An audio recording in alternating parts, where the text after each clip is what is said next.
نحمده ونصلي ونسلم على رسوله النبي الأمين المقين الحنين الكريم الرؤوف الرحيم أما بعد فأعوذ بالله من الشيطان الرجيم بسم الله الرحمن الرحيم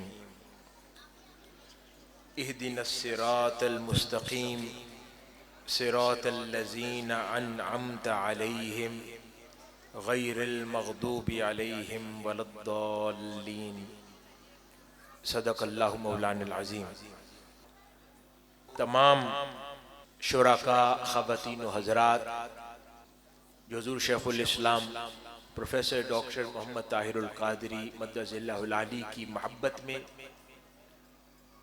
اور آپ کی ولادت کی خوشیاں منانے کے اشتیاق میں یہاں پر جمع ہوئے، اللہ پاک آپ سب کا جمع ہونا، یہاں تشریف لانا مبارک فرمائے، اور ہمیں ہمارے عظیم اور محبوب قائد شیخ الاسلام پروفیسر ڈاکٹر محمد طاہر القادری مدظ اللہ العلی کی ولادت کی خوشیاں تشکر کے طور پر اللہ رب العزت کے حضور ہمیشہ منانے کی توفیق عطا فرمائے، اور ہمیں اپنے قائد کی فکر کا سچا امین بن کر ملک پاکستان میں، عالم اسلام میں اور انسانیت کی خدمت کما حق ہو ادا کرنے کی توفیق عطا فرمائے۔ حاضرین محترم، قرآن مجید کی آیت مبارکہ جو میں نے ابتدا میں تلاوت کی ہے وہ سورۃ فاتحہ، وہ سورت جو ہر نماز کے اندر ہر مسلمان پڑھتا ہے، اور اس کو پڑھے بغیر نماز مکمل نہیں ہوتی۔ اس کے اندر اللہ رب العزت نے بہت ہی خاص درس ہر اس شخص کو عطا فرمایا ہے جو اللہ اس کے رسول پر اور قرآن پر ایمان رکھتا ہے۔ اس آیت مبارکہ میں اللہ رب العزت نے ارشاد فرمایا، یوں کہو اے اللہ ہمیں سیدھا رستہ دکھا، ان لوگوں کا راستہ جن پر تو نے انعام فرمایا، اور ان لوگوں کا نہیں جن پر غضب کیا گیا، اور نہ ہی گمراہوں کا۔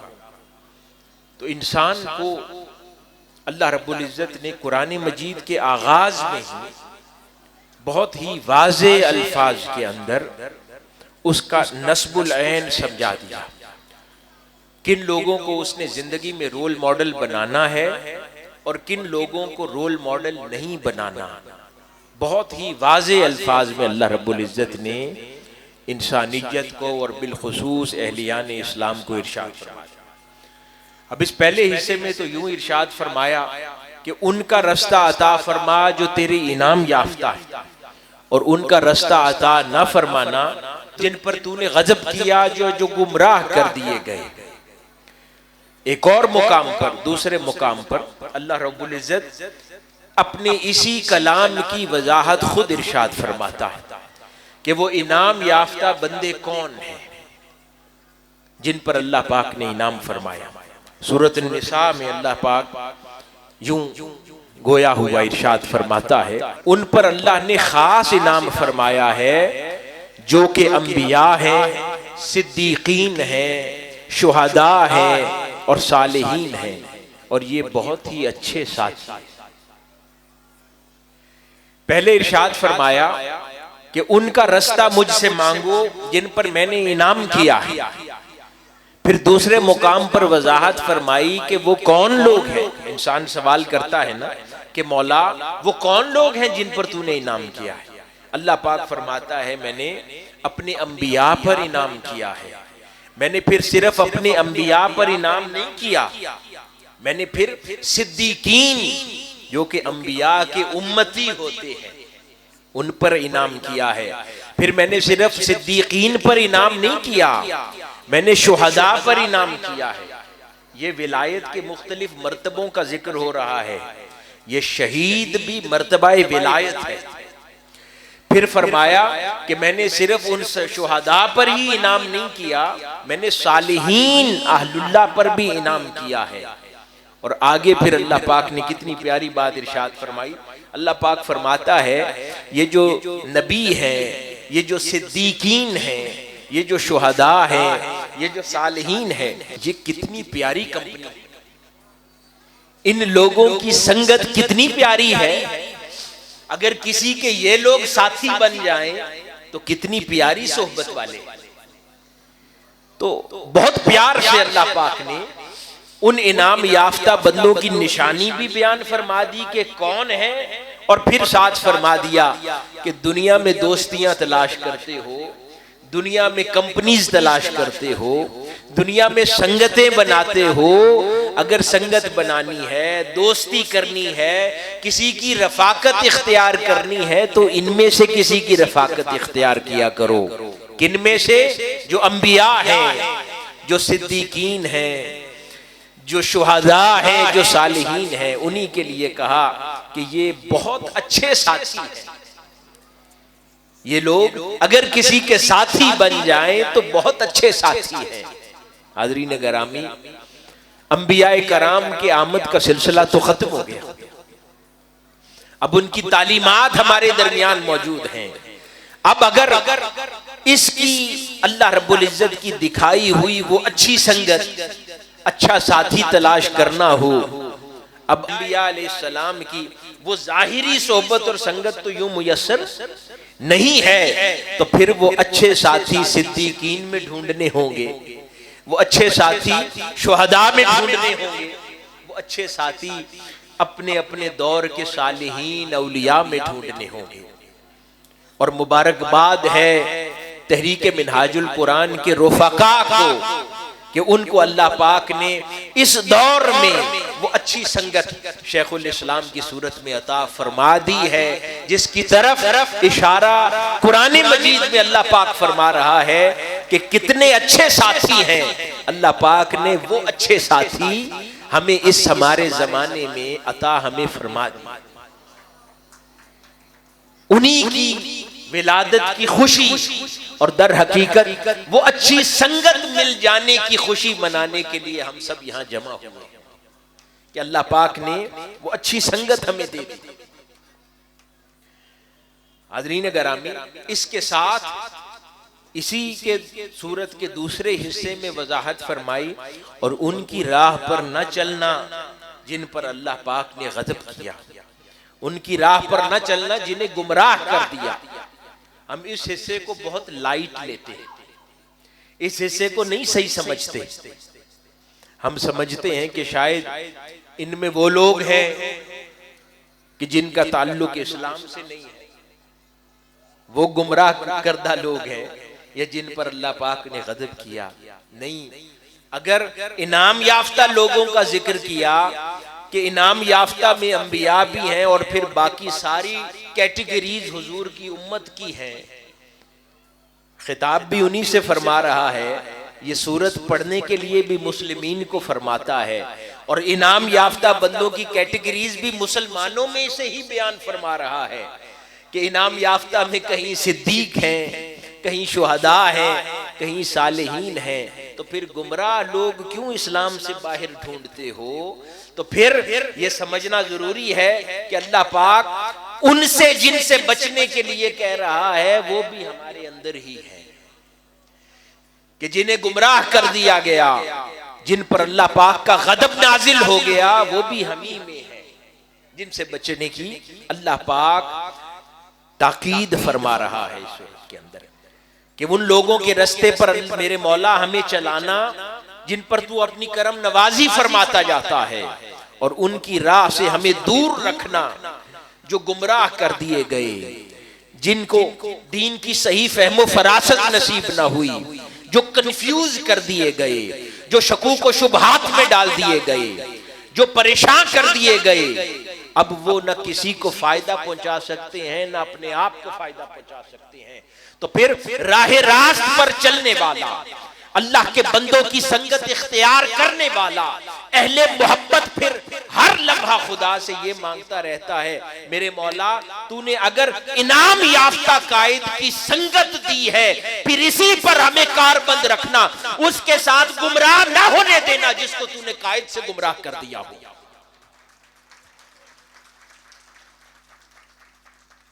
جس پر غضب نازل ہو گیا ہو ہمیں اس سے بچا کے رکھنا، ہمیں پھر اسی کی سنگت و صحبت میں ہمیشہ رکھنا جس پر تیرا انعام ہے، اور انعام یافتہ کے رستوں پر ہمیشہ قائم اور دائم رکھنا۔ یہ دعا مانگتے رہا کریں، یہ تلقین ہے۔ حاضرین گرامی، انبیاء کرام کی آمد کا سلسلہ جاری و ساری رہا، جس کا آغاز سیدنا آدم علیہ السلام کی تخلیق سے ہو گیا۔ پھر 1,00,000 کم و بیش 1,24,000 انبیاء تشریف لائے ایک خاص مقصد سے۔ ان کے اندر کئی رسول تھے اور زیادہ تر نبی تھے، سینکڑوں میں رسول تھے اور بیشتر باقی تمام 1,24,000 انبیاء وہ نبی تھے، یعنی رسول اور نبی مل کر کم و بیش 1,24,000 کے قریب مختلف ادوار کے اندر لوگوں کی رشد و ہدایت کے لیے تشریف لاتے رہے۔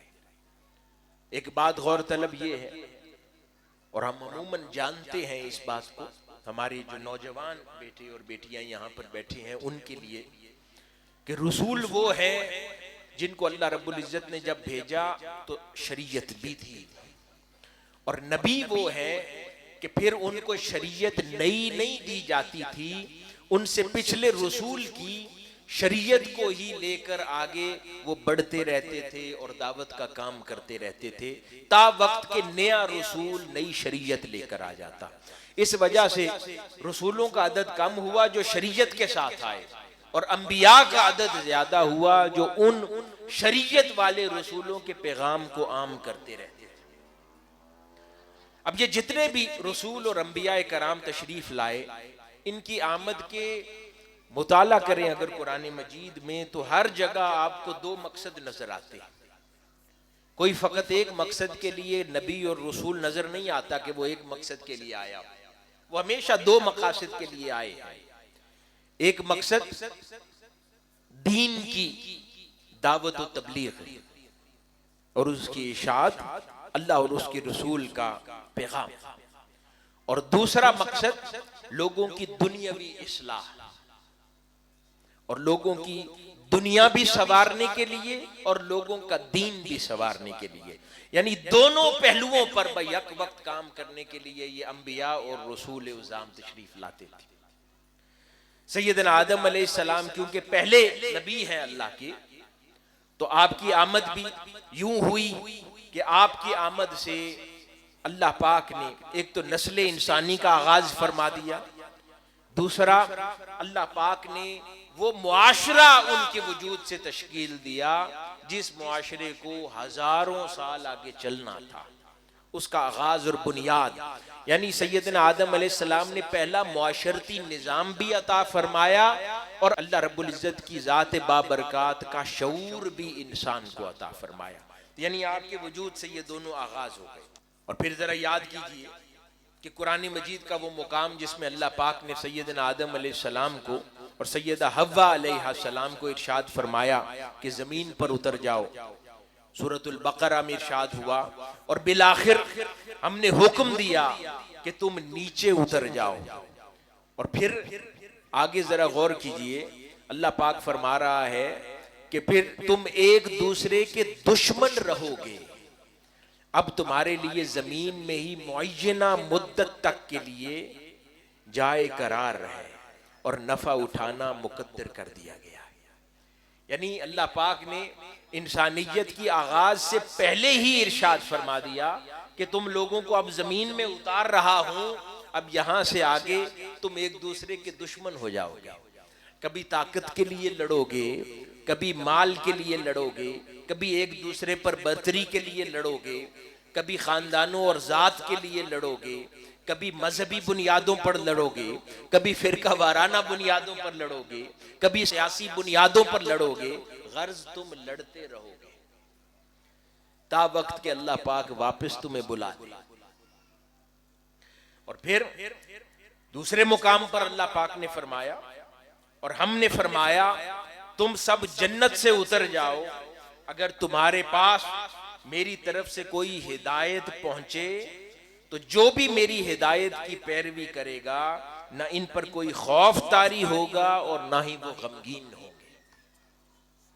یعنی پہلے مقام پر سیدنا آدم علیہ السلام کے حوالے سے ہی ارشاد فرما رہا ہے اللہ پاک کہ اتر جاؤ زمین پر، اب یہاں سے آگے تم لوگ لڑتے رہو گے، یعنی تمہارے اندر کم ظرفی بھی پیدا ہو جائے گی، تمہارے اندر حمیت کا فقدان بھی ہو جائے گا، تمہارے اندر مجھ سے دوری بھی واقع ہو جائے گی، تمہارے اندر تنگ دلی بھی آ جائے گی، تمہارے اندر نفرتیں بھی در آئیں گی۔ تو اللہ پاک نے پہلے فرما دیا، لیکن ساتھ فرمایا ہاں ساتھ ایک نظام بھی دیے بھیج رہا ہوں کہ جب تمہارے پاس میری ہدایت کی آواز پہنچے تو جو اسے مان لے گا اس کو یہ سب کچھ درپیش نہیں ہوگا، اس کو اللہ پاک ہر خوف سے بھی نجات دے دے گا اور ہر غم سے بھی نجات دے دے گا۔ یعنی زمین میں جو کچھ ہوگا وہ بھی ارشاد فرما دیا اور اس سے بچنے کا طریقہ بھی ارشاد فرما دیا۔ پھر وہ رشد و ہدایت کا سلسلہ یوں جاری ہوا کہ ہزارہا رسول اعظام اور انبیاء کرام تشریف لاتے رہے اسی ہدایت کی آواز کو لے کر اور مختلف خطوں میں علاقوں میں پہنچاتے چلے گئے۔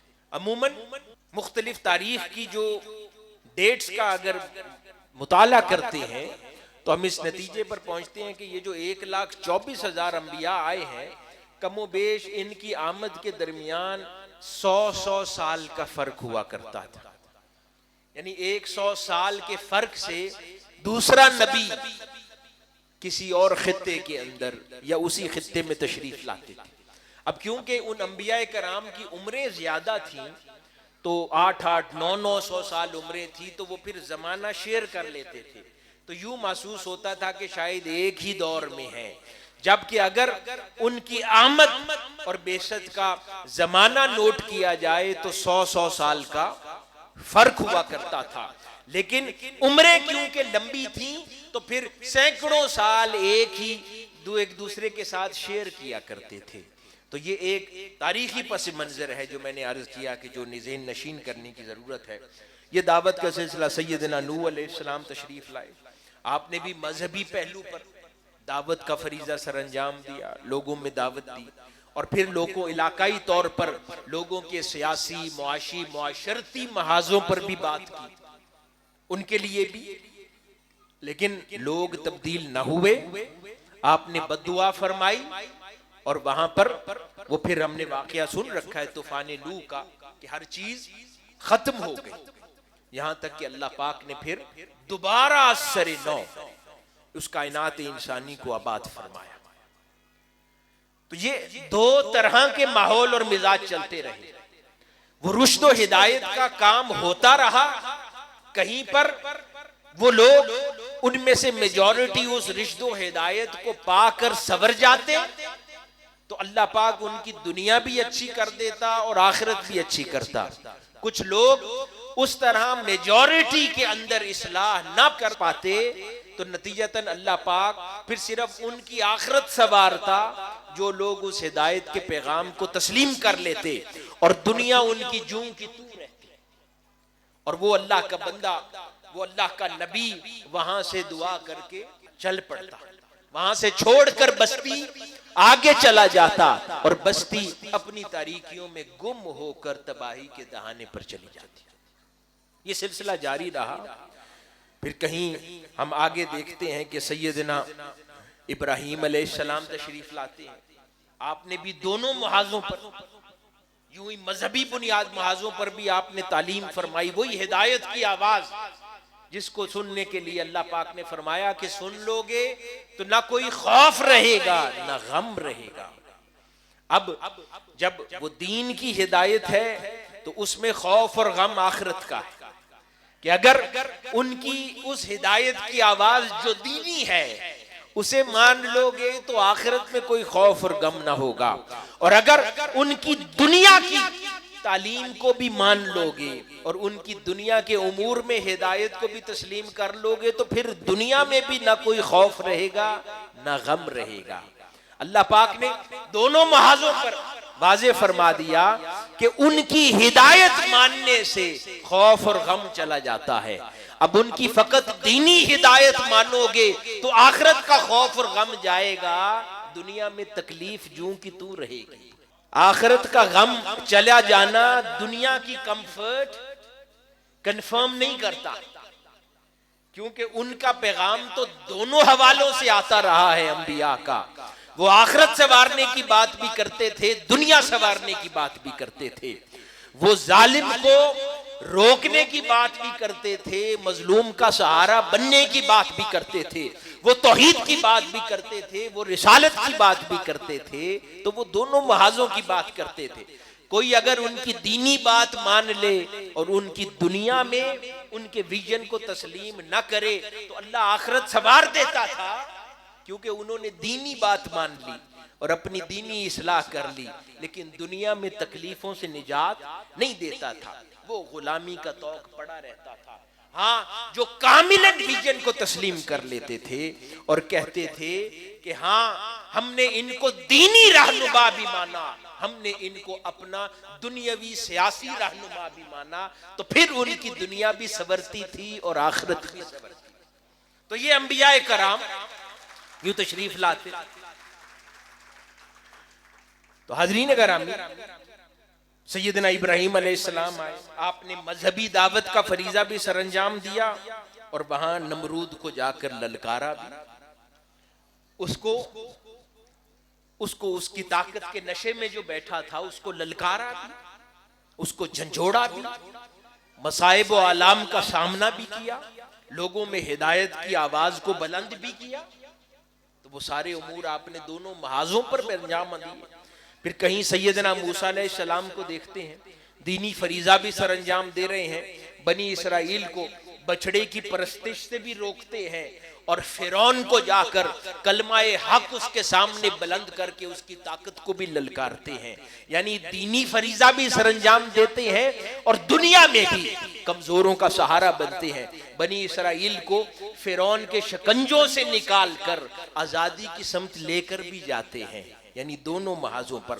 اور ہر رسول اور نبی یہی کرتا رہا ہے، کہیں کامیابی نظر آتی ہے اور کہیں پر دنیاوی امور کے اندر اگر اللہ پاک نے ارادہ نہیں فرمایا تو اس قوم کی تقدیر نہیں بدلتی نظر آتی۔ سیدنا عیسیٰ علیہ السلام، آپ نے بھی دنیاوی اور دینی دونوں محاذوں پر یوں ہی پیغام دیا، مگر آپ کے جس پیغام کو جتنا لوگوں نے مانا اتنی اصلاح پالی، جن محاذوں پر جن ایریاز میں آپ کا پیغام تسلیم نہیں کیا وہاں پر مشکلات کا سامنا کرتے رہے۔ پھر تاجدار کائنات صلی اللہ علیہ وآلہ وسلم کا زمانہ اقدس آ جاتا ہے۔ آقا علیہ الصلوۃ والسلام کے زمانہ اقدس میں بھی ذرا غور کیجئے، آپ نے دونوں محاذوں پر بیک وقت یعنی دین کی اصلاح بھی کی کہ اللہ پاک نے ان کے لیے ارشاد فرما رہا، وہی اللہ جس نے اپنے رسول صلی اللہ علیہ وآلہ وسلم کو ہدایت اور دین حق کے ساتھ بھیجا اور اس رسول کو ہر دین والے پر غالب کر دے، اگرچہ مشرکین کو برا ہی لگے، یہ بھی ارشاد فرما دیا۔ کہیں ارشاد فرمایا یا ایھا المدثر قم فانذر، کہیں پر آقا علیہ الصلوۃ والسلام کے لیے یہ ارشاد فرمایا کہ وہ وقت یاد کرو، یعنی کہ وہ دین کی اصلاح بھی فرما رہے ہیں اور دنیا کی بھی فرمایا، اور وہ وقت یاد کرو جب تم مکی زندگی میں عددن تھوڑے تھے، یعنی قلت میں تھے اور ملک میں دبے ہوئے تھے، یعنی خوف زدہ تھے اور معاشی طور پر کمزور اور استحصال زدہ تھے۔ تم اس بات سے بھی خوف زدہ رہتے تھے کہ طاقتور لوگ تمہیں اچک لے جائیں گے، یعنی سماجی طور پر بھی تمہیں آزادی اور تحفظ نصیب نہیں تھا۔ پس ہجرت مدینہ کے بعد اللہ نے تمہیں آزادی اور تحفظ بھی فراہم کیا، ٹھکانہ بھی عطا کیا اور اسلامی حکومت اور اقتدار کی صورت میں تمہیں اپنی مدد سے قوت بھی بخش دی اور مواخات اور اموال غنیمت اور آزاد معیشت کے ذریعے تمہیں پاکیزہ چیزوں سے روزی بھی عطا فرما دی۔ اور یہ ایک طویل آیت مبارکہ چلتی چلی جاتی۔ تو یہاں پر اللہ پاک نے اس دنیاوی اصلاح کی بھی بات فرمائی کہ تمہارا دین بھی حضور سنوارتے ہیں اور تمہاری دنیا بھی سنوارتے ہیں. پھر کہیں آپ نے اکنامک پرسپیکٹیو سے نظام دیا, کہیں سوشل ایسپیکٹس کو ایڈریس فرمایا. تو حاضرین گرامی, یہ انبیاء کرام کا تسلسل جاری رہا آقا علیہ الصلوۃ والسلام تک. مقصد وہی کہ اللہ پاک نے انسان کو زمین پر اتار دیا, کہا ہاں تم پریشان حال رہو گے, اب جب جب میری طرف سے ہدایت آئے جو اس کو رسپونڈ کرے گا وہ صبر جائے گا. تو پھر یہ انبیاء کرام تشریف لاتے رہے. آقا علیہ الصلوۃ والسلام خاتم النبیین ہیں, آپ کے بعد قیامت تک پھر کسی نبی اور رسول نے نہیں آنا, لیکن اللہ پاک کا وہ وعدہ ہدایت تو موجود ہے کہ قیامت تک وہ ہدایت کی آواز تو آتے رہنا ہے, اس ہدایت کی آواز نے نہیں رکنا. تو اللہ پاک نے پھر آقا علیہ الصلوۃ والسلام کے ذریعے ہی امت محمدی صلی اللہ علیہ وآلہ وسلم میں ایک دروازہ کھول دیا. پہلے انبیاء کی زندگی میں تو ایک شریعت جاتی تو دوسرا نبی آ جاتا, اب حضور کے بعد تو کوئی نبی نہیں آنا, اور نہ جانے کتنے ہزار سال قیامت کو باقی ہوں. تو ہر 100 سال کے بعد زمانے بدل جاتے ہیں, زبانوں کی ریت رواج بدل جاتے ہیں, زبانوں کی ثقافت بدل جاتی ہے, ضرورتیں بدل جاتی ہیں. یہ پچھلے 20-30 سال میں ذرا غور کیجئے, اس نسل نے کتنی نئی چیزیں دیکھ لی ہیں. خاص طور پہ جو 80s کے بعد لوگ پیدا ہوئے ہیں, 70s اور 80s سے, وہ ذرا نوجوان نسل اور آج اپنی 40s میں ہوں گے, انہوں نے VHS ویڈیو کیسٹس بھی دیکھ لی, آڈیو کیسٹس بھی دیکھی ہیں, انہوں نے CDs بھی دیکھی ہیں, انہوں نے DVDs کا زمانہ بھی دیکھا ہے, انہوں نے USBs کا زمانہ بھی دیکھا ہے, اور آج اب وہ سوشل میڈیا کا زمانہ بھی دیکھ رہے ہیں. یعنی 20-30 سال کے اندر وہ کیا کچھ دیکھ کے گزر گئے. ٹیلی فون کی کتنی اقسام دیکھ لی ہیں اتنی سی زمانے کے اندر. تو حاضرین گرامی, یہ تبدیلی کتنی تیزی سے رونما ہوتی ہے. تو یہ کیسے ممکن ہے کہ زمانہ تیزی سے بدلتا رہے اور لوگوں کی کیفیات بدل رہی ہوں, لوگوں کے حالات بدل رہے ہوں, نئے نئے افکار کی ضرورت ہو, نئے نئے مسائل کے حل کی ضرورت ہو, نئے نئے فتوے درکار ہوں, نئے نئے فتنے وجود میں آ رہے ہوں, اور آپ بیٹھ کر بات صرف زمانہ کون کی کریں, وہ تو حل نہیں دے سکتے, کیونکہ زمانے نے آگے بڑھ جانا ہے. تو یہ دین تو پھر آؤٹ ڈیٹڈ محسوس ہونے لگ جائے گا. اس لیے اللہ پاک نے پھر اس مسئلے کے حل کے لیے ایک نظام وضع فرمایا, اور آقا علیہ الصلوۃ والسلام نے ارشاد فرمایا. حدیث مبارکہ حضرت ابو درداء رضی اللہ تعالیٰ عنہ روایت کرتے ہیں کہ رسول اللہ صلی اللہ علیہ وآلہ وسلم نے ارشاد فرمایا کہ جو آدمی طلب علم میں کسی راستے پر چلتا ہے تو اللہ تعالیٰ اسے جنت کے راستے پر چلا دیتا ہے. بے شک فرشتے طلب علم کی رضا کے حصول کے لیے اس کے پاؤں تلے اپنے پر بچھاتے ہیں, اور عالم کے لیے زمین اور آسمان کی ہر چیز, یہاں تک کہ پانی میں مچھلیاں بھی مغفرت کی دعا کرتی ہیں, اور عابد پر, فقط عبادت گزار پر, علم رکھنے والے کی فضیلت ایسے ہی ہے جیسے 14ویں کے چاند کو فضیلت باقی ستاروں پر ہے. یعنی عابدین کی قطار ہو تو ایک علم والا ان پر یوں بھاری ہوا کرتا ہے. اور یقیناً پھر آقا علیہ الصلوۃ والسلام نے فرمایا, یہاں حل عطا فرما رہے ہیں. آپ نے فرمایا کہ علماء انبیاء کے وارث ہیں. اسی حدیث مبارکہ میں بے شک انبیاء کرام کی وراثت درہم و دینار نہیں ہوتی, بلکہ ان کی وراثت علم ہوتا ہے. پس جس نے اسے پا لیا اسے انبیاء کرام کی وراثت میں سے حصہ کثرت عطا ہو گیا. تو آقا علیہ الصلوۃ والسلام نے علماء کو اپنا وارث قرار دیا, انبیاء کا وارث قرار دے کر ایک رستہ کھولا کہ جب نبوت کی آمد کا سلسلہ ختم ہو جائے گا تو اب رشد و ہدایت, وہی ہدایت کی آواز جس کے ذریعے لوگوں کے غم اور دکھ دور ہونے, لوگوں کا خوف اور غم دور ہونے ہیں، اس رشد و ہدایت کی آواز فرمایا میرے بعد علماء کی ہوگی۔ اب علماء بھی کئی بار پھر سوال میں آتا ہے کیا اس سے مراد وہ عمومی علماء ہیں جو کسی عالم دین کی طرح کسی مدرسے سے فارغ و تحصیل ہو کر علم دین کی روایت کرنا شروع کر دیں یا خطاب کرنا شروع کر دیں، کیا اس سے مراد وہ علماء ہیں؟ نہیں، ان کی وضاحت بھی آگے آپ نے مختلف احادیث مبارکہ سے فرماتے چلے گئے۔ پھر اسی طرح ان کی فردر وضاحت ایک اور حدیث مبارکہ سے فرمائی کہ وہ عام علماء نہیں ہیں کہ جن کو اللہ پاک نے انبیاء کا وارث قرار دیا، فرمایا کہ ان میں پھر ایسے ایسے لوگ ہوتے ہیں کہ جن کو علم دینی اور باطنی علوم دونوں کی وراثت نصیب ہوتی ہے۔ ان میں کوئی اخیار ہوتے ہیں، کوئی ابدال ہوتے ہیں، کوئی اقطاب ہوتے ہیں، وہ در حقیقت اپنے دور میں صحیح معنوں میں ان انبیاء کے علمی وارث ہوتے ہیں، کیونکہ انبیاء کرام کے پاس فقط علم کتابی نہیں تھا،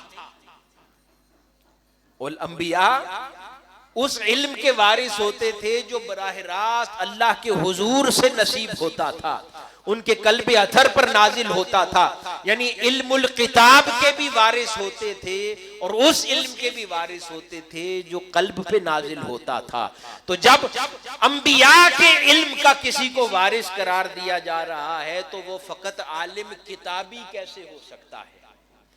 تو وہ حقیقی صحیح معنوں میں انبیاء کا وارث نہیں ہوگا اگر 4 گردانے پڑھ کر وہ مسند علمی سنبھالے یا کتاب سے درس دے تو کافی نہیں ہے۔ پھر یقینی بات ہے کہ ان علماء کی بات ہو رہی ہے کہ جن کے کلام یا جن کی زبان سے علم کتاب بھی جاری ہوتا ہے اور وہ علم بھی جاری ہوتا ہے جو ان کے قلب اطہر پر براہ راست علم لدنی کی صورت میں نازل ہوتا ہے۔ تو وہ علماء در حقیقت ایسے ہیں جن کو اللہ پاک فرما رہا ہے کہ یہ انبیاء کے وارث ہیں۔ آقا علیہ الصلوۃ والسلام نے ارشاد فرمایا، اور ان میں فرمایا کہ ابدال بھی ہیں۔ کیسے ابدال؟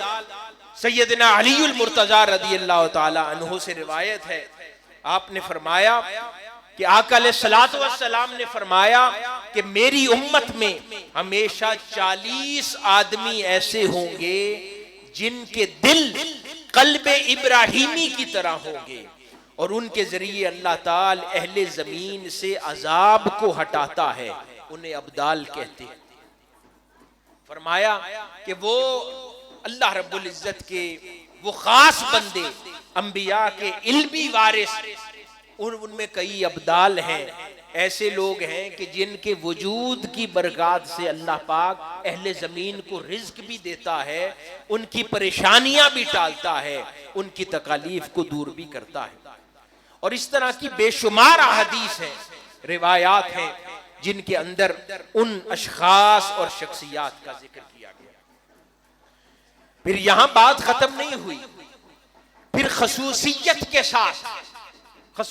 کے ساتھ اس رشد و ہدایت کے پیغام کو عام کرنے کے لیے آقا علیہ الصلوۃ والسلام نے امت مسلمہ کو ایک اور خوشخبری عطا فرمائی۔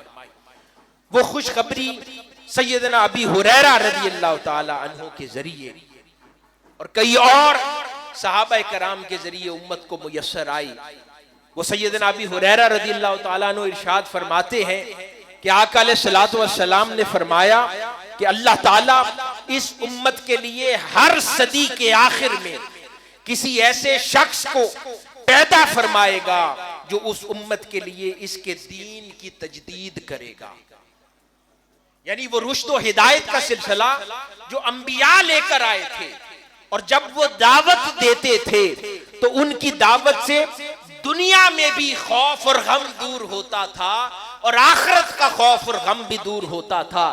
تو آقا علیہ الصلوۃ والسلام نے فرمایا اے میرے امتیو، ابھی بھی تمہارے لیے خوف اور غم غور کرنے کا رستہ ہے۔ پہلے کہتا تھا کہ نبی کی بات سن کر اپنے ہر خوف اور غم دور کر لو، اب اپنے اپنے دور میں مجدد کی بات سن کر اپنے خوف اور اپنے غم دور کر لو۔ ہر صدی میں اللہ پاک وہ مجدد بھیجتا ہے جو انبیاء کرام کا علمی وارث ہوتا ہے، اور ہر صدی کے اندر وہ مجدد براہ راست آقا علیہ الصلوۃ والسلام کا نائب ہوا کرتا ہے۔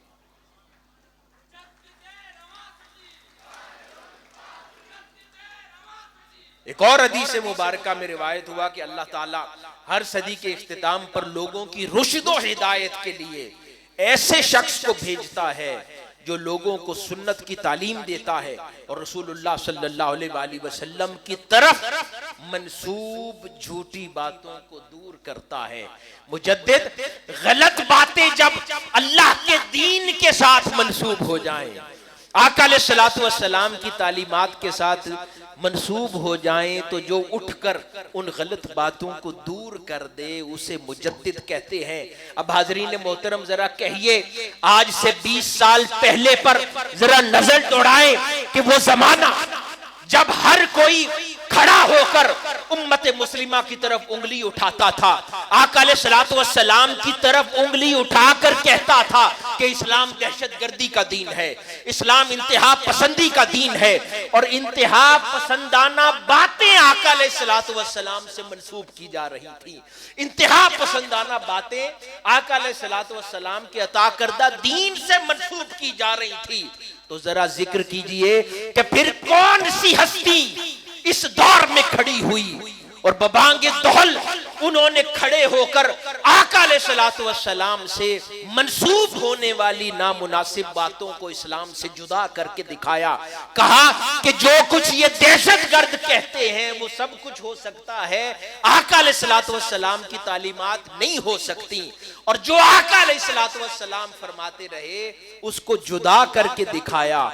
ایک وہ سکیچ تھا جو اسلام دشمن نے بنایا، اور اس ہستی نے پھر ریئل سکیچ آف رسول اللہ صلی اللہ علیہ وآلہ وسلم بنا کر دکھایا اور بتایا کہ یہ وہ امن کی تعلیمات ہیں جو آقا علیہ الصلوۃ والسلام نے عطا کی ہیں۔ یہی وہ کام ہے جو احادیث مبارکہ میں بیان ہوا کہ مجددین کیا کرتے ہیں۔ اور مجددین کون ہوتے ہیں؟ مجددین اس صدی میں رسول اللہ صلی اللہ علیہ وآلہ وسلم کے نائب ہوتے ہیں۔ یعنی ہم عام علماء کی بات نہیں کر رہے، ہم اس آواز کی بات کر رہے ہیں جو انبیاء کرام کی تعلیمات کا تسلسل ہے، جو نظام نبوت کے اور انبیاء کے آنے کے بعد ختم ہو گیا، اور آقا علیہ الصلوۃ والسلام نے آپ کی زبان مبارک سے ادا ہونے کے بعد قیامت تک اب رشد و ہدایت کا ہر دور میں واحد ذریعہ رہے گا۔ یہ اس آواز کی بات کر رہے ہیں کہ جس آواز نے لوگوں کا ہر خوف اور غم دور کرنا ہے، اس آواز کی بات کر رہے ہیں جس کے بارے میں اللہ پاک قرآن مجید میں فرما رہا ہے جب تم تک وہ رشد و ہدایت کی آواز پہنچے تو لبیک کہنا، اس آواز کو سن کر لبیک کہنا، تو پھر اللہ پاک تمہارا ہر خوف بھی دور کر دے گا اور ہر غم بھی دور کر دے گا۔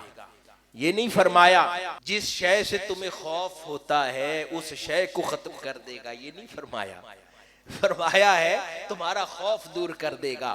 جب تک یہ زمانہ ہے ظالم موجود ہے اور انسان ظالم سے ڈرتا ہے، لیکن جب کوئی کسی عظیم المرتبت کے صدقے سے ان کے ساتھ وابستہ لوگوں کے دل سے اس ظالم کا خوف نکال دے تو پھر ظالم سامنے بھی کھڑا ہو تو آنکھوں میں آنکھیں ڈال کے بات کرتا ہے، خوف زدہ نہیں ہوتا۔ یہ نہیں فرمایا کہ قیامت تک اب ظلم کا نظام ختم ہو جائے گا، کوئی کسی کو قتل نہیں کرے گا، کوئی کسی کے ساتھ زیادتی نہیں کرے گا، کوئی جھوٹ نہیں بولے گا، کوئی کسی کے دین کے ساتھ کھیلے گا نہیں، لوگوں کو غربت میں تکلیف نہیں پہنچے گی، لوگوں کو سب کو برابر کھانا میسر آ جائے گا، یہ نہیں کہا۔ کہا ان بزرگوں کی تعلیمات میں، ان کی صحبت میں بیٹھنے کے صدقے سے ان کی صحبت والے بے نیاز ہو جائیں گے، غیور ہو جائیں گے، باغیرت ہو جائیں گے، باہمت ہو جائیں گے، غربت میں بھی عزت سے جئیں گے اور خون بہا بھی نہیں لیں گے، اور غیرت سے اپنے بہے خونوں پر سودا بھی نہیں کریں گے، اس دور میں جس دور میں ہر کوئی اپنے ضمیر اور خون کا سودا کرتا پھرتا نظر آتا ہے، کیونکہ یہ لوگ اس مرد حق اور نائب الرسول کی صحبت میں بیٹھنے والے ہوں گے، اس لیے غیرت مند ہوں گے۔ ان لوگوں میں غیرت نظر آئے گی، ان لوگوں میں حمیت نظر آئے گی، ان لوگوں میں ہمت نظر آئے گی، اور یہ کسی ظالم کا خوف نہیں کریں گے۔ ان کو بھی دکھ پہنچیں گے، ان کے بھی اپنے ان سے بچھڑیں گے، ان کے کاروبار کے نقصان بھی ہوں گے، پر یہ خوش ہوں گے کہ ہمارا مالک راضی ہے۔ یہ بے نیاز ہوں گے، یہ دنیا کی تکلیفوں سے پریشان ہونے والے نہیں ہوں گے۔ اب زمانہ تو وہی ہے، نیشنلٹی بھی سیم ہے، اسلام بھی سیم ہے، لیکن پھر فرق کیا ہے؟ فرق صحبت کا ہے۔ ہر کسی کو اس مرد کامل کی صحبت میسر نہیں ہے۔ جن کو اس مرد کامل کی صحبت میسر ہے ان کے دل بے نیاز ہو گئے، وہ زمانے میں سر اٹھا کے جیتے ہیں، بھلے جیب میں کچھ ہو یا نہ ہو، لیکن زمانے میں سر اٹھا کے جیتے ہیں۔ علم دوستی ان کے اندر ہے، علم سے محبت کرتے ہیں، جہالت کو دور بھگانے والے ہیں، بڑے چھوٹی ملازمت کرتے ہوں مگر علم کے قدردان ہیں، علم کی بات کرتے ہیں، مطالعے کا شوق رکھتے ہیں، علم دین کی طرف رغبت رکھتے ہیں، اور غیور ہیں، غیرت مند ہیں۔ یہ وہ صحبت ہے جو پھر خوف اور غم سے بے نیاز کر دیتی ہے۔ تو ایک تعریف تو ہم نے اولیاء کی سن رکھی ہے نا، کہ لا خوف علیہم ولا ہم یحزنون، نہ انہیں کوئی خوف ہوتا ہے نہ وہ غمگین ہوتے ہیں۔ آج ہم نے قرآن مجید سے ہی دوسری تعریف جانی کہ صرف اولیاء ہی خوف اور غم سے دور نہیں ہوتے، ان اولیاء کی صحبت میں بیٹھنے والے بھی خوف اور غم سے دور ہوتے ہیں، یعنی ان اولیاء کے رفقا بھی خوف اور غم سے دور ہوتے ہیں، ان کے دل بھی بے نیاز ہو جاتے ہیں۔ تو حاضرین گرامی، یہ مجددیت کا وہ سلسلہ ہے جو اللہ پاک نے انبیاء کرام کے بعد جاری فرمایا۔ اب مجددیت کسی ایسی شے کا نام نہیں ہے کہ کوئی بھی انسان کھڑے ہو کے دعویٰ کرتے کہ میں مجدد ہوں۔ اس کے بارے میں بہت وضاحت کے ساتھ بزرگان دین نے، ائمہ نے اپنی کتب کے اندر بیان کیا ہے کہ مجدد کہلانے کا حقدار کون ہوتا ہے۔ یہ نہیں ہے کہ جس کو جس سے محبت ہے وہ کھڑے ہو کر اعلان کر دے کہ میرا شیخ مجدد ہے، ایسا نہیں ہے۔ اس کا ایک نظام وضع ہوا ہے۔ اب امام مجد الدین ابو السعدات المبارک بیان کرتے ہیں تفصیل کے ساتھ مجدد کی پہچان۔ آپ فرماتے ہیں یہ وہ شخص ہے جسے اللہ پاک ہر صدی کے آغاز میں بھیجتا ہے، اور یہ فقط ایسے فقیہ نہیں ہوتا یا کسی ایک فن کا ماہر نہیں ہوتا، وہ جمیع فنون پر مہارت رکھتا ہے۔ اگر اس پر پھر وہ فرماتے ہیں کہ اگر حدیث کی بات ہو، کوئی اس کی طرف دیکھے تو اس سے بڑا کوئی محدث نظر نہ آئے، فقہ کی بات ہو، فہم دین کی بات ہو تو اس سے زیادہ دین کی فہم و فراست رکھنے والا نظر نہ آئے۔ پھر صرف علم پھیلاتا نہیں ہے، اہل علم کا قدردان بھی ہوتا ہے، اہل علم کا قدردان بھی ہوتا ہے، ان کی مدد و نصرت کرتا ہے علم والوں کی۔ پھر اس کے وجود سے فکری محاذوں کے اوپر بھی ستھرائی اور اجلائی پیدا ہوتی ہے، اور علمی محاذوں پر بھی اس سے بڑا کوئی مجتہد نہیں ہوتا۔ یہ وہ تمام نشانیاں ہیں جو کسی شخصیت کو اس کے لائق بناتی ہیں۔ پھر کئیوں نے لکھا وہ قصیر القطب ہوتا ہے، قصیر الجہات ہوتا ہے، بہت سے پہلو اس کی شخصیت میں پوشیدہ ہوتے ہیں، اور تبھی جا کے وہ اس مقام و مرتبے پر فائز ہوتا ہے۔ پھر کسی نے امام عبد الرؤوف المناوی، ایک اور بڑے بزرگ ہستی ہیں، وہ مجدد کی تعریف بیان کرتے ہوئے بیان کرتے ہیں کہ وہ مجدد اس امت کے لیے اس کے دین کی تجدید کرتا ہے، یعنی وہ سنت کو بدعت سے جدا کرتا ہے، علم کو کثرت سے پھیلاتا ہے، اہل علم کی مدد و نصرت کرتا ہے، اہل بدعت کا زور توڑتا ہے اور انہیں رسوا کرتا ہے۔ اور ائمہ نے کہا کہ وہ ظاہری اور باطنی دونوں علوم پر ماہر ہوتا ہے. فقط علم ظاہر کتابی علم کی بات نہیں ہو رہی. کہا کہ مجدد وہ ہے باطنی یعنی روحانی علوم پر بھی اتنی مہارت رکھتا ہے جتنی ظاہری علوم پر مہارت رکھتا ہے. تبھی جا کر وہ اپنے دور میں اپنی صدی کے اندر وہ فریضہ سر انجام دیتا ہے. حاضرین گرامی، ہم نے پہلے عرض کیا کہ یہ جو انبیاء کی آمد کا سلسلہ تھا وہ کم و بیش 100 سال کے فرق سے دوسرا نبی آیا کرتا تھا. اللہ پاک نے نبوت کا سلسلہ تو منقطع فرما دیا لیکن قانون تبدیل نہیں فرمایا. آج بھی رشد و ہدایت کا سلسلہ اب مجددین کے ذریعے جاری ہے، اور فرمایا کہ اللہ پاک مجدد بھی ہر صدی پر ایک صدی میں آغاز پر ایک خطے میں ایک بھیجتا ہے، جس کے ذریعے اس دور کی جو باقی ماندہ اقدار پسماندہ ہوتی جا رہی ہوتی ہیں ان میں جان ڈالتا ہے، ان کا احیاء کرتا ہے اور ان کو بہتری کی طرف لے کر آتا ہے. حاضرین گرامی،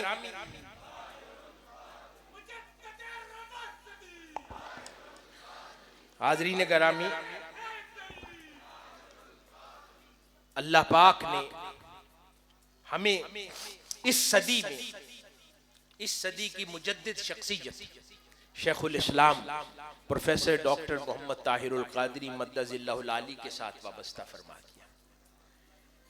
ہم کتنے خوش نصیب ہیں کہ اس دور میں اللہ پاک نے جو رشد و ہدایت کی سب سے طاقتور آواز کہ جس کے ذریعے خوف اور غم کا دور ہونا ہے، اور اللہ پاک نے زمانے کو ان کے ذریعے ہدایت دکھانی ہے، زمانے کو نئے امور سے آگاہ کرنا ہے، اللہ پاک نے اسی ہستی کو ہمارا قائد بنایا ہے، ان کے ساتھ ہمیں وابستہ کیا ہے، ان کے ساتھ ہمیں جوڑا ہے. اور حاضرین گرامی، یہ مجددین 100 سال بعد جب آتے ہیں، ایک اور خاص اہم نقطہ کہ اللہ پاک نے یہ سلسلہ کیوں جاری رکھا ہے اور یہ لوگ کیسے ہوتے مجددین، یہ لوگ کیسے ہوتے ہیں. جب زمانہ بدلتا ہے، آج کے دور کو ذرا، ہماری مائیں بیٹھی ہیں یہاں پر، بہنیں بیٹھی ہیں، بھائی ہیں، والدین ہیں، ذرا غور کیجئے کہ آج جب نوجوان نسل کو دیکھتے تو ان کے لیے بہت آسان ہو جاتا ہے یہ کہنا کہ ہمیں اب پرانے علماء کی باتیں سمجھ نہیں آتی، یہ ماڈرن تھاٹس کے ہیں، نئی ٹول ٹیکنیکس کی بات کرتے ہیں، نئے اسکل سیٹس کی بات کرتے ہیں. تو ہمیں پھر کوئی نوجوانوں کو اٹریکٹ کرنے والا، کوئی نوجوانوں کو امپریس کرنے والی شخصیت کی بات کریں. اور یہاں پہ اسٹیج پہ ہماری ایک مہمان مقررہ فرما رہی تھی کہ میں نے دیکھا ہے کہ شیخ الاسلام نے اس دور کے نوجوانوں کو، نوجوان نسل کو کثرت کے ساتھ اٹریکٹ کیا ہے اور اپنے ساتھ وابستہ کیا ہے. تو در حقیقت مجددین اسی مقصد کے لیے آتے ہیں کہ جب جس دور میں دین پر عمل پیرا ہونا مشکل ہو جائے، اس دور میں مجدد آ کر اس دین کی اقدار پر عمل کر کے لوگوں کو دکھا دیتا ہے کہ نہیں، آج بھی اس صدی کے اندر بھی دین کی انہی بنیادوں پر اسی انداز اور کمٹمنٹ کے ساتھ عمل کیا جا سکتا ہے. تو یہ بنیادی طور پر ایک مجدد کی آمد کا مقصد ہوتا ہے، جس کے ذریعے ہمیں یہ خبر ملتی ہے. آقا علیہ الصلوۃ والسلام کی ایک حدیث مبارکہ ہے. آقا علیہ الصلوۃ والسلام نے فرمایا کہ دین یا اسلام کے بارے میں دو الفاظ آئے ہیں، دین یا اسلام. فرمایا اسلام اپنے آغاز میں بڑا اجنبی تھا، اسے بڑی اجنبیت سے دو چار ہونا پڑا. اجنبیت کیوں؟ یہ غور سے سنیں. اب یہ پیغام رفقا وابستگان کو دے رہا ہوں جو حضور شیخ الاسلام کے پیغام کو عام کرنے میں مصروف ہے. آقا علیہ الصلوۃ والسلام نے فرمایا کہ یہ دین بڑی اجنبیت کا شکار تھا. کیوں؟ کیونکہ ایک روش میں، ایک معاشرے میں، ایک کلچر میں نئی بات تھی. تو نئی بات اکیلی ہوتی ہے، نئی بات اجنبی ہوتی ہے. جب تک اس کو کثرت سے ماننے والے لوگ نہ ہوں تو وہ بات اجنبی ہوتی ہے، اور جوں جوں وہ بات لوگوں میں عام ہو جاتی ہے تو اجنبیت دور ہو جاتی ہے، پھر وہ بات وہاں کی باسی لگتی ہے، پھر اس بات کو اپنائیت محسوس ہوتی ہے. آقا علیہ الصلوۃ والسلام نے فرمایا کہ جس طرح اسلام اپنے آغاز میں اجنبی تھا، جب میری امت کے اواخر دور آئیں گے میرا دین پھر اجنبی ہو جائے گا.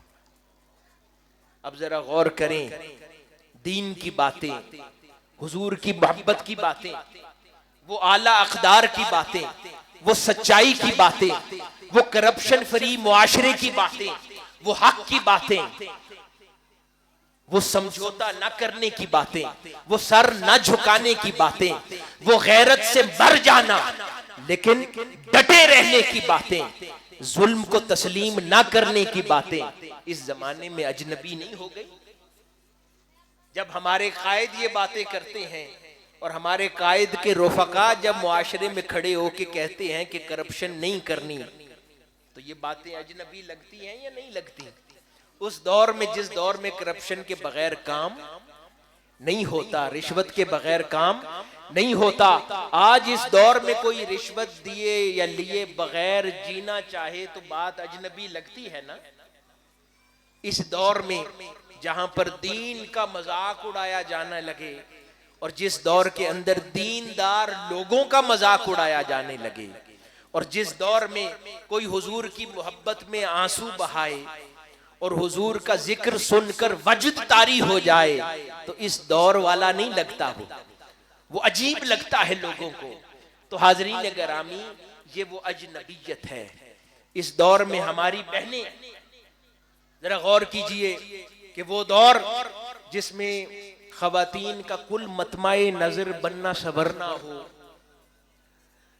پارٹیز ہوں یا ان حلقوں میں اٹھنا بیٹھنا ہو جہاں پر سارا دن فقط گھر بار کی باتیں ہوتی ہیں، کپڑوں کی باتیں ہوتی ہیں، دنیا کی باتیں ہوتی ہیں، دنیا داری کی باتیں ہوتی ہیں، اس ماحول میں شیخ الاسلام کی یہ عظیم بیٹیاں جب نکل کے آقا علیہ الصلوۃ والسلام کی محبت کی بات کرتی ہیں، اور پھر صبح و شام چاہے سخت گرمی ہو، چاہے جتنا آندھی طوفان تکلیف ہو، ایک جنون سا سوار رہتا ہے کہ ہم نے اس قافلے میں نئی بہنوں کو شامل کرنا ہے، پھر اسی شراب کہن کے جام معاشرے میں تقسیم کرنے ہیں، اللہ اور اس کے رسول کی محبت لوگوں میں بانٹنی ہے. شب داری کی بات کرتی ہیں، نمازوں میں پختگی کی بات کرتی ہیں، ذکر الہی کی بات کرتی ہیں، کلام الہی کی تلاوت کی بات کرتی ہیں، لوگوں میں لوگوں کے شعور کی بیداری کی بات کرتی ہیں. تو کہو اس دور میں ہماری یہ بہنیں کیوں اجنبی نہیں لگیں گی؟ کیوں اجنبی نہیں لگیں گی؟ ہمارے بھائی کیوں اجنبی نہیں لگیں گے؟ پر پرواہ نہیں کرنی. آقا علیہ الصلوۃ والسلام آپ کے بارے میں ارشاد فرما رہے ہیں، حضور فرما رہے ہیں کہ پرواہ نہیں کرنی.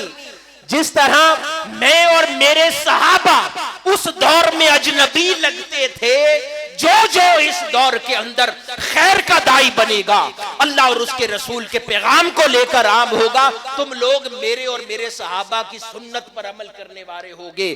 تم لوگ معاشرے میں اجنبی ہوگے مگر میرے لیے اجنبی نہیں ہوگے. میں قبر میں تمہیں پہچانوں گا. جب فرشتے سوال کرنے آئیں گے میں کہوں گا ان سے نہ پوچھو کہ میں کون ہوں، مجھ سے پوچھو یہ کون ہے.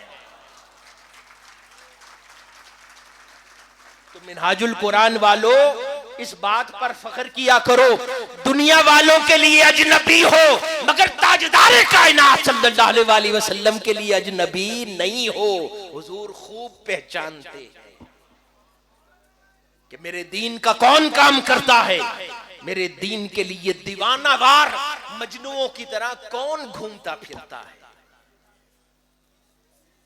تو آپ لوگ ان میں سے ہیں جو ہر مشکل میں، آرام کس کو پسند نہیں ہے، سونا کس کو پسند نہیں ہے، اپنے بچوں کے ساتھ ہالیڈے کس کو پسند نہیں ہے، کاروبار پہ زیادہ وقت صرف کرنا، مال کمانا، گھر بار چلانا کس کو پسند نہیں ہے، پر یہ وہ جنون ہے جو آپ کو باقی سب میں منفرد و ممتاز کر دیتا ہے۔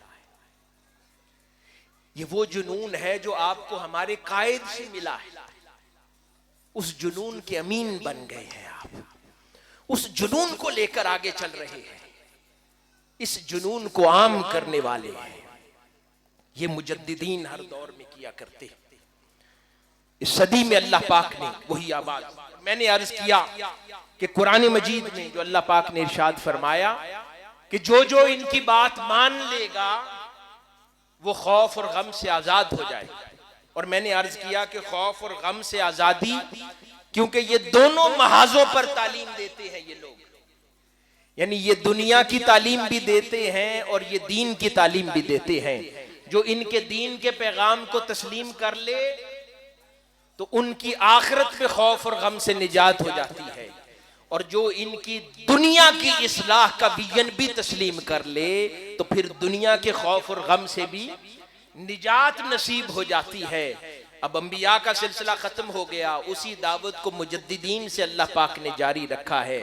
تو حاضرین گرامی، جب ہم شیخ الاسلام پروفیسر ڈاکٹر محمد طاہر القادری مدد اللہ العالی کی بات کرتے ہیں، اور جب ہم آتے ہیں ہم کہتے ہیں کہ ہم ان کو مذہبی رہنما مانتے ہیں، سیاسی رہنما میرا کوئی اور ہے، تو کوئی پرابلم نہیں ہے۔ مذہبی رہنما مانو گے آخرت میں خوف اور غم جائے گا، اور اگر دنیا میں بھی رہنما مانو گے تب دنیا کا خوف اور غم جائے گا، نہیں تو دنیا میں یوں ہی پستے رہو گے، ہر نئے دور میں نئی تبدیلی کا انتظار کرو گے، اور وہ انتظار کبھی تمہیں نقطۂ انجام تک نہیں پہنچائے گا، وہ کبھی تبدیلی نہیں آئے گی، وہ صرف آسیب ہوگا، وہ صرف سحاب ہوگا، ایک ایسا سایہ ہوگا جس کی کوئی حقیقت نہیں ہے۔ یہ حقیقت تب میسر آئے گی جب اس صدی کے قائد شیخ الاسلام پروفیسر ڈاکٹر محمد طاہر القادری کو اپنے مذہب کا بھی امام مانا ہے، دنیا کے امور میں بھی امام مانو، پھر تمہاری دنیا بھی سنور جائے گی، پھر دنیا کی تکلیفیں بھی دور ہوں گی، پھر اس مہنگائی کے عذاب سے بھی چھٹکارا ملے گا، پھر ظلم و ستم سے بھی، کرپشن سے بھی، چوری سے بھی، دہشت گردی سے بھی، نہیں تو یوں ہی پستے رہو گے، کوئی وقار میسر نہیں آئے گا۔ اللہ پاک نے قانون بنایا ہے کہ جون سے حصے کی بات مان لو گے وہاں خیر نصیب ہو جائے گی، تو سودا بڑا سادہ ہے، کوئی پرابلم نہیں ہے۔ تحریک منہاج القرآن دونوں محاذوں پہ تعلیم دے رہی ہے، دین کی درس بھی دیتی ہے اور دنیا سنوارنے کا درس بھی دیتی ہے۔ جون سا سودا پسند آئے منزل وہ والی مل جائے گی، دوسری منزل کی کوئی کمٹمنٹ نہیں ہے۔ اگر کمٹمنٹ چاہیے ہو اور دل میں سوال آتا ہو پاکستان کے کب حالات بدلیں گے، تو پھر شیخ الاسلام کو شیخ الاسلام کے علاوہ اس دنیا میں اپنے سیاسی نظریات کا امام بھی مانو، ان کی فکر کے امین بنو، چلو ان کی راہ پر۔ جب وہ نظام کو غلط کہتے ہیں پھر یک زبان ہو کر نظام کو غلط کہو، پھر بار بار دل میں امیدوں کے دیے نہ جلا لیا کرو۔ جب کوئی کھڑا ہو کے نئی آواز للکار اٹھاتا ہے تو پھر سے دل بہک جاتا ہے، دل ڈول جاتا ہے، اس کے پیچھے پیچھے چل پڑتے ہو، پھر پختہ رہا کرو۔ جب نظام کو غلط کہنے کی بات ہے پھر غلط کہو، علل اعلان کہو، ڈنکے کی چوٹ پر کہا کرو، اس وقت تک غلط کہو جب تک وہ نظام تبدیل نہیں ہو جاتا۔ ایسے نہیں ہوتا کہ رہو حسین کے ساتھ بھی اور ٹھیک یزید بھی ہو، ایسے نہیں ہوتا یا یزید کے ساتھ کھڑے ہو یا حسین کے ساتھ کھڑے ہو، یہ نہیں ہوتا کہ حسین کا مذہب قبول ہے یزید کی سیاست قبول ہے۔ اگر مذہب اور سیاست ہے وہ بھی یا حسین سے لو یا پھر یزید سے لو۔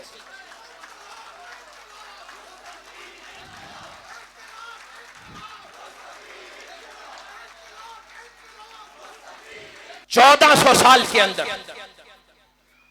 1400 سال یعنی 14 صدیاں اللہ پاک نے مجددین عطا فرمائے، ہر صدی کو اس کا امام دیا، ہر دور کو اس کا نگہبان دیا۔ ہر صدی کو اس کا امام میسر آیا.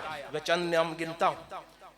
پہلی صدی حضرت عمر بن عبد العزیز. اس صدی نے خیر کے موتی اس لیے چنے کہ وہ صدی والے سیدنا عمر بن عبد العزیز کی دنیا سنوارنے کی بات بھی مانتے تھے اور ان کے دین کی بات بھی مانتے تھے. اس لیے اس صدی میں خیر میسر آ گئی. جب اللہ کا بندہ تو وہی ہے, اس نے حق کی آواز بھی یوں ہی دینی ہے, بلند کرنا ہے. اس حق کی آواز کو کوئی مان لے گا تو اپنا بھلا کرے گا, نہیں تو وہ تو کہتے ہیں میاں خوش رہو ہم دعا کر چلیں. اللہ کے بندے تو یوں آتے ہیں, زمانے کو ندا دیتے ہیں, کوئی مان لے اچھی بات ہے, نہیں تو دعا دے کر چلے جاتے ہیں. یہ پھر ہمارے ہاتھ میں ہے کہ ہم ان کے وجود سے, ان کی تعلیمات سے, ان کی فکر سے اپنی آخرت کے ساتھ ساتھ چاہیں تو دنیا بھی سنوار لیں. اسی طرح دوسری صدی میں امام محمد بن ادریس شافعی رحمت اللہ علیہ وہ تشریف لاتے ہیں. ان سے غالباً لوگوں نے صرف دین لیا, اس لیے اس دور کے اندر بہت ٹرموائل نظر آتا ہے. تیسری صدی امام احمد بن حنبل. پھر یہاں سے آگے یہ وہ پھر زمانہ ذرا غور کر لیں کہ جب امت مسلمہ کے سیاسی زوال کا آغاز ہو جاتا ہے اور وہ مشکلات سہتی ہیں, پھر منگولز آ جاتے ہیں اور کیا کچھ نہیں گزرتا. یہ وجہ یہ ہے کہ اس دور میں یہ مجددین ہستیاں آ رہی ہیں, بس پھر ان سے صرف دین لے رہے ہیں, دنیا کی خیر نہیں لیتے, صرف دین کی خیر لیتے ہیں.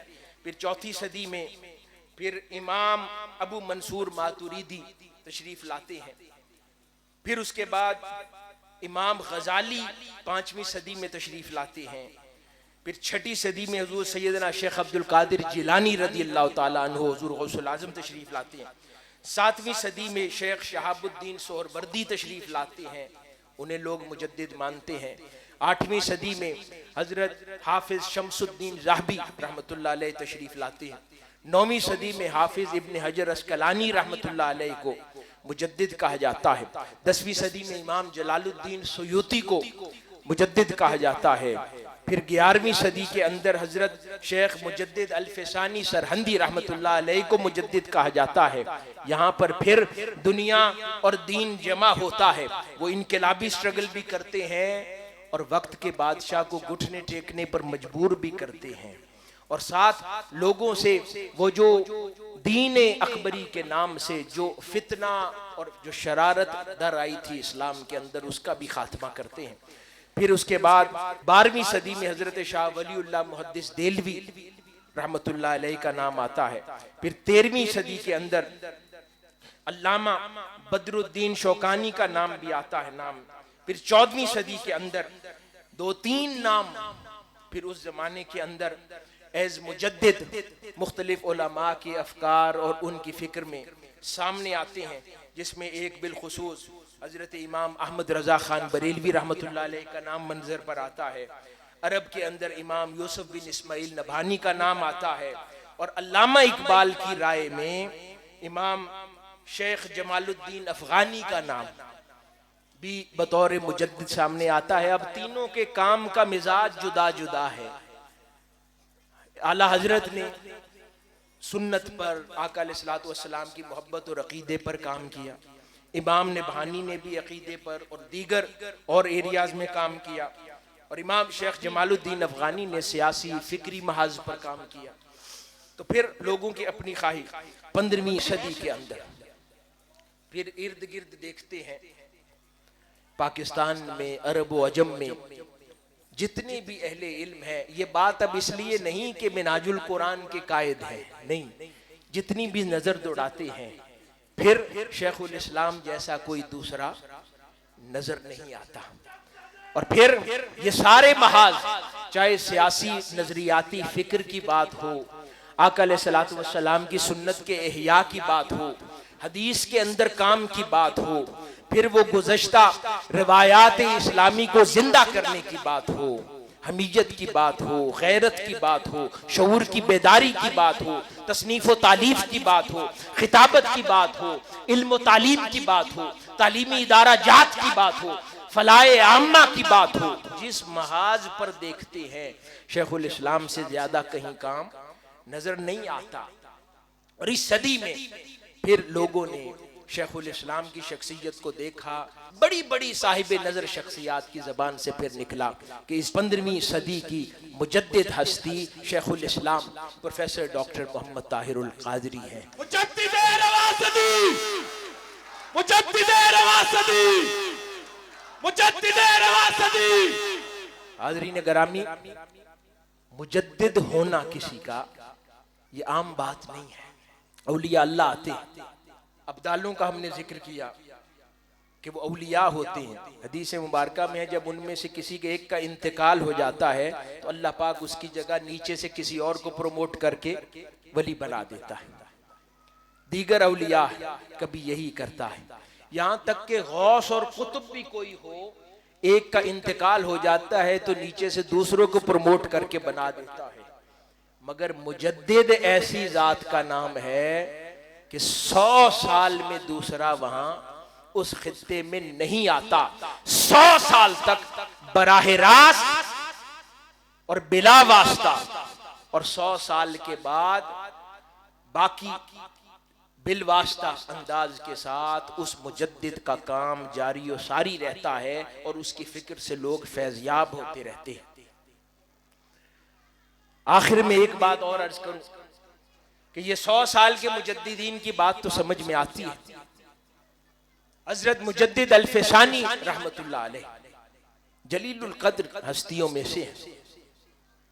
آپ فرماتے ہیں کہ اس حدیث سے 100 سال والے مجددین ثابت ہیں، ان کا ہم ذکر کرتے ہیں، لیکن ہم انہی مجددین کے اندر کام کا حجم کے اعتبار سے دیکھتے ہیں کہ کسی کا کام اتنا ہے اور کسی کا اتنا بے حد و حساب ہے کہ جس کا آپ اندازہ نہیں لگا سکتے۔ تو ان دونوں کے درمیان اگر موازنہ کریں کہ وہ بھی مجدد اور یہ بھی مجدد، تو وہ کیسا مجدد ہے اور یہ کیسا مجدد ہے، اس راز سے حضرت مجدد الفسانی پردہ اٹھاتے ہیں۔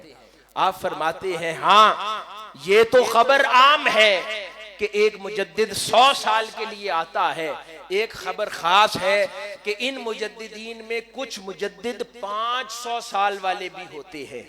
ان کے بعد 100 سال پر مجدد تو آتا رہتا ہے، لیکن اس ایک مجدد کے کام کی تاثیر 500 سال تک جاتی ہے، اور اس کے بعد جو 4 مجدد آتے ہیں وہ اسی 500 سال والے مجدد کے کام میں سے فیض یافتہ ہو کر اپنے زمانوں کو زندہ کرتے رہتے ہیں۔ انہوں نے فرمایا کہ مجھ سے ٹھیک 500 سال پہلے حضور سیدنا غوث العظم شیخ عبد القادر جیلانی رضی اللہ تعالی عنہ تھے۔ وہ غوث العظم ہے، لیکن اللہ پاک نے ان کی مجددیت کا سورج 500 سال پر طلوع فرمایا، اور غوثیت کا سورج اللہ پاک نے امام مہدی علیہ السلام کی آمد تک طلوع فرمایا ہے۔ پھر فرمایا ان کے 500 سال بعد اللہ پاک نے مجھے 500 سال کا مجدد بنایا ہے، اور میرے بعد آنے والے مجددین میرے کام سے فائدہ اٹھاتے رہیں گے۔ اور حاضرین گرامی، یہاں پر انہوں نے بات ختم کی۔ اب کوئی دلیل نہیں ہے، دلیل شیخ الاسلام کا کام اور ذات ہے۔ اپنے دلوں پہ ہاتھ رکھ کر خود سمجھیں۔ بس میں صرف اتنا کہتا ہوں کہ حضرت مجدد الفسانی کے ٹھیک 500 سال بعد ہمارے قائد کی ولادت ہوئی ہے، اور پھر یہ ہمارا ایمان ہے، عقیدہ اور محبت ہے کہ اللہ پاک نے مجدد تو 100 سال کے لیے آتا ہے، لیکن حضرت مجدد الفسانی کی بات کے مطابق جتنا کام ہمارے قائد سے اللہ پاک نے کروا لیا ہے، یہ کام کی تاثیر 500 سال تک جانے والی ہے۔ میں سمجھتا ہوں شاید جتنا کام انہوں نے فرما لیا ہے 100 سال تک تو شاید لوگوں تک کامل پہنچے۔ جتنا کام ہے وہ لوگوں تک ہی ہم پہنچا پائیں تو شاید اس میں 100 سال بیت جائیں۔ پھر اس پھول نے کھلنا بھی ہے، اس خوشبو نے پھیلنا بھی ہے، اس نے مہکنا بھی ہے، اس کے ارد گرد گلشن آباد بھی ہونا ہے، اس کے حوالے بھی چلنے ہیں، پھر زمانوں نے اس کا نام لے کر جینا بھی ہے۔ اس لیے وہ 100 سال نہیں، میں سمجھتا ہوں کہ شیخ الاسلام کا کام 500 سال کے لیے ہے، اور حضرت مجدد الفسانی کے ٹھیک 500 سال بعد آپ کے دور کا ہونا ایک اور علامت ہے کہ اللہ پاک نے اگلے 500 سال منہاج القرآن کے کام کو دیے ہیں۔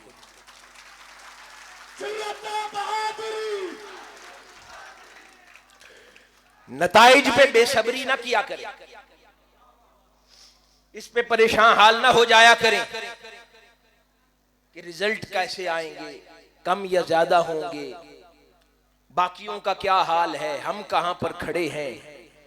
جب سفر ہوتا ہے ہر دن ایک سا نہیں ہوتا، ہر شام ایک سی نہیں ہوتی، لیکن اس سفر پر ایک بات طے ہے کہ کبھی شام نہیں ہونی، کیونکہ آقا علیہ الصلوۃ والسلام کا دست مبارک ہے اس مشن کے اوپر۔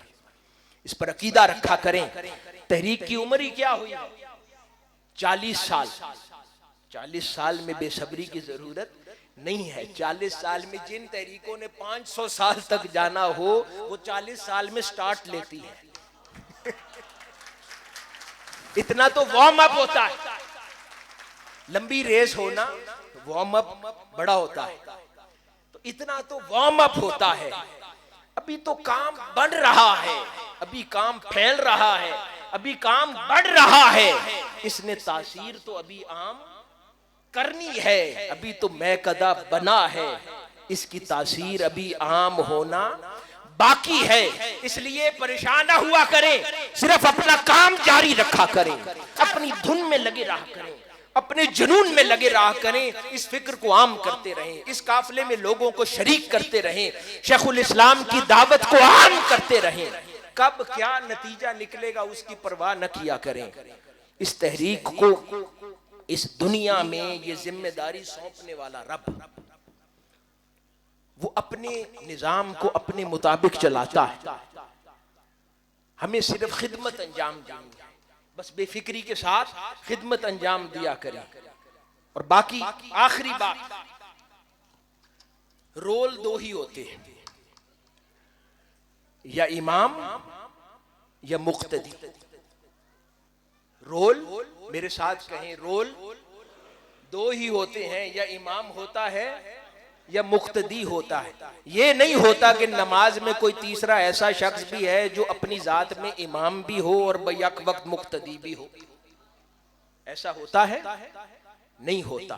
بس اگر کسی کو امام مانا ہے تو پھر باقی سب مقتدی ہے، پھر اپنی فکر کو، اپنے نظریات کو تابع کیا ہے، تابع کر کے بس پھر کام کو جاری رکھے۔ جو احکام کی عادت سے میسر آ جاتے ہیں بس اس پر محنت کرتے چلے جائیں۔ جب انسان اپنی ذات کے اندر مجتہد بھی بن جائے، مقتدی بھی ہو اور امام بھی بننے کی کوشش کرے، تو پھر نہ وہ امام ہے نہ مقتدی ہے، اس کی نماز مشکوک ہو جاتی ہے، کیونکہ نہ کاملاً مقتدی ہوا نہ کاملاً امام ہوا، تو نماز مشکوک ہو جاتی ہے۔ اس لیے بالکل ایک رول اڈاپٹ کر لیں، یا امام بن جائیں یا مقتدی بن جائیں۔ یہ نہیں ہو سکتا کہ رہیں مقتدی اور کھڑے ہو کے پیچھے امام کے اوپر مسلسل کرٹیسزم کرتے رہیں، پھر نماز نہیں ہوتی۔ اگر امام ایک رکعت چھوڑ بھی دے اور مقتدی کھڑا ہو جائے تو بھی نماز سے نکل جاتا ہے، کیونکہ اس کی امامت کا تقاضا یہ ہے۔ اس لیے جب مقتدی ہیں تو کامل اقتداء کی نیت کے ساتھ، اخلاص کے ساتھ بس پھر لگے رہیں۔ اللہ پاک نتیجہ مہیا کرتا ہے، اور وہ منزل دور نہیں ہے، ہم نے صرف سفر کو جاری رکھنا ہے۔ ایک بات ذہن میں رکھیں، مختلف محاذوں پر اللہ پاک نتیجہ عطا کرتا چلا جاتا ہے۔ کئی بار ہم لوگ پریشان ہو جاتے ہیں، بے صبر ہو جاتے ہیں، ہم کہتے ہیں کہ پاکستان کے اندر حالات کیوں نہیں تبدیل ہو رہے؟ تو میرا سوال یہ ہے کہ منہاج القرآن والوں، آپ لوگوں کے علاوہ بھی اس کا کسی کو درد ہے کہ حالات تبدیل نہیں ہو رہے؟ آپ لوگوں کی جتنی بھی پرسنٹیج ہے پاکستان میں، صرف آپ لوگوں کے رونے سے اللہ پاک 22 کروڑ لوگوں کی کیوں تقدیر بدلے گا؟ آپ لوگ شاید 1% بھی نہ بنتے ہوں تو 99% سوئے رہیں، 1% جاگے تو تقدیر بدلے گا؟ تو ان کی تقدیر بدلنے میں یا حقیقی تبدیلی کے رونما ہونے میں آپ کا پرابلم نہیں ہے، پوری قوم کا پرابلم ہے۔ جس دن وہ جاگیں گے، جس دن ان میں غیرت آئے گی تو آواز موجود ہے، پیغام موجود ہے۔ جب بیشتر لوگ اس میں زندہ ہو جائیں گے اور ان میں احساس پیدا ہوگا کہ ہاں ہمیں کچھ چاہیے۔ 70 دن ہمارا قائد یہاں اسلام آباد میں 2014 میں وہ حق کی آواز بلند کرتا رہا ہے، اور وہ آواز ٹی وی چینلز کے ذریعے ہر کان سنتا رہا ہے یا نہیں سنتا رہا؟ سنتا رہا ہے۔ تو پھر آواز پہنچانے کا فریضہ ادا ہوا یا نہیں ہوا؟ ادا ہوا۔ پھر اگر کسی کا دل نہیں پھرا تو پرابلم آواز پہنچانے والے کا نہیں ہے، یہ پرابلم پھر سننے والے کا ہے۔ ہم نے اپنا فریضہ انجام کرتے رہنا ہے۔ جب اللہ پاک نے قوم کے نصیب میں تبدیلی لکھی ہوگی اللہ پاک عطا کرے گا۔ ہم نے خیر کا دعوت دیتے رہنا ہے، ہم نے اس عمل کو جاری رکھنا ہے۔ صرف ایک بات کا یقین رکھا کریں، آخری بات میں بات ختم کر رہا ہوں، اگر اس قوم کی نصیب میں تبدیلی ہے تو وہ میرے قائد کے در سے ہو کر جاتی ہے، بس۔ اگر ہے تو اس کا رستہ یہیں سے ہے، اگر نہیں ہے تو اللہ بہتر جانتا ہے، لیکن اگر ہے اور اسی صدی میں ہے تو اس کا رستہ یہیں سے گزرتا ہے۔ بس اس پہ یقین رکھا کریں، پختہ ایمان کے ساتھ، قوت ایمانی کے ساتھ، قوت ارادی کے ساتھ اپنے کام پہ مصروف رہا کریں۔ یہ ہمارے بزرگ بھائی بیٹھے ہیں، ان کا ایمان، ان کی جرت، انتھک محنت دیکھ کر حیران ہو جاتا ہے انسان کہ ہمارے قائد نے بھی جوانی سے اپنا سفر شروع کیا، اور ان بزرگوں نے جو قائد کے ہمارے عظیم رفقا ہیں، انہوں نے بھی ان جوانیوں میں جب سارے ریچھ کے بال بھی ان کے کالے ہوں گے، انہوں نے اس قائد کے ساتھ محنتیں کرنا شروع کی ہیں، اور آج شاید ہمارے جوانوں سے زیادہ محنت کرتے ہیں۔ تو ان ہمارے بزرگوں جیسے ہمارے نوجوان بن جائیں، اسی طرح پختہ ایمان والے، دھن والے، جنون والے۔ اللہ پاک ہم سب کا حامی و ناصر ہو، ہمارے حال پر لطف و کرم فرمائے۔ جو باتیں ہم نے کی ہیں اللہ پاک ان پر ہمیں عمل پیرا رہنے کی توفیق عطا فرمائے، ہمیں اپنے قائد کا صحیح معنوں میں دست و بازو بن کر رہنے کی توفیق عطا فرمائے، اور اللہ پاک تحریک منہاج القرآن کا بول بالا فرمائے، اس پیغام کو عام فرمائے، اور ہمارے قائد کا سایہ تا دیر ہم سب پر قائم و دائم رکھے۔ آخر میں تحریک منہاج القرآن پنڈی، اس کے تمام فورمز کو، پاکستان عوامی تحریک اور باقی ساری ٹیم کو شاندار خوبصورت پروگرام کے انعقاد پر مبارکباد دیتا ہوں۔ اللہ پاک آپ سب کو سلامت رکھے۔ والسلام وما علینا الا البلاغ۔